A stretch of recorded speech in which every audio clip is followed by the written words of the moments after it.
Welcome to another Chef Knives to Go Quick Look product review. I'm Steve Gamache, and this time we're looking at a Kato Nashiji Suminagashi Bunka 165mm knife. So these are from the shop of Yoshimi Kato, who took over for his father recently. So he's running the show now, and this is a cool line of knives. I've got 5 different ones from the same line in, and they've all been really consistent, really well done, nice grinds, nicely executed. Nice fit and finish, so I'm very impressed with this line. The core steel on this is VG-10 full stainless steel, and the heat treat's around 61, maybe 62 Rockwell on that core steel. The construction is a multi-layered softer stainless cladding on either side of that core steel. If we take a quick peek here, might as well get a beauty shot while we're at it. It's a neat looking knife. So it's got the cladding showing when the grind kicks in from the blade flats, so they call that Suminagashi, which is a paper layered effect.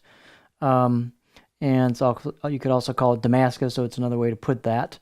It also has a Nashiji or a pear skin finish, which is a mottled kind of finish with some dimples, and it's got some hammer marks, and you can see some, kind of remnants of the blacksmith's hammering, which is really cool. So it's got kind of a refined rustic feel to it.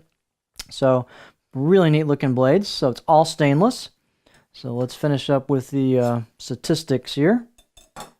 So weight and dimensions and blade thickness will vary a little bit from knife to knife since they're hand hammered and handmade.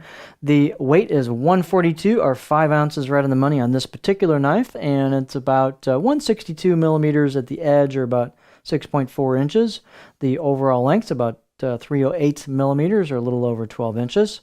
Spine thickness coming out of the handle and then above the chin or heel of the blade is about 3.2 millimeters, and then it about halfway down, it's about 2.1, and it doesn't really thin down a much after that. You hit the corner where you get the reverse sword tip here and go towards the edge, and then it thins up with the grind at the very, very tip and gets pretty thin at the very tip.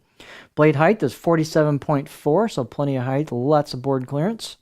And the handles are really well done on these. It's an ambidextrous octagonal rosewood handle with a black packawood ferrule. Very nice fit and finish. Slight relief to those facet corners, so it's really comfortable, tight install. Fit and finish is excellent on these. They've got a little bit of relief on the corners of the spine. It's not super relieved. You might, on this one, maybe want to take a little further. The choil's nice and smooth and relieved on the corners and polished a little bit, so very comfortable. Good 6 out of 10 on the out-of-the-box edge. And you've got some very well done hand-chiseled kanji. It's nice and crisp. You can feel it when you run your finger across it. Real pretty knife. Kind of a striking combination of effects. These have fairly stiff blades. They have clean grinds.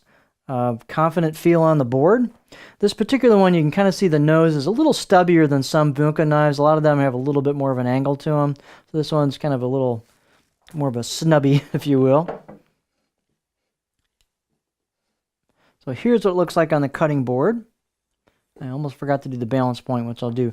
All these knives have had a consistent profile feature, and that is they have a rather flat heel section, and they usually flow into a definite stop. So as you bring it in, you can feel it hit a stop, and it comes to a stop, and then you've got a few inches here of flat to work with. So they're all consistent in that. That's this particular smith's style, or whoever ground the blade, whatever edge profile they chose, and they're all consistent with it. They've got a fairly aggressive, very low tip, but fairly aggressive belly in the last part of it. So I can get about right there, fairly high actually, considering how low that tip is in terms of rocking. But you still got your flat towards the back. So it's a pretty interesting profile on these. Balance point, almost forgot that, is about right there. So just about even with the choil. So it makes it nice and kind of flickable, yet it's got a little bit of mass to it and enough stiffness for a real confident feel on the board. Performance is really pretty good. It's not a laser, but it does quite well through stuff, and I'd say it's a pretty good overall kind of versatile performer. Yeah, let's see. I like that side because of the kanji, but this side doesn't reflect as much, so we'll go with this side. So there you have the Yoshimi Kato Nashiji Suminagashi or Damascus Bunka 165mm knife.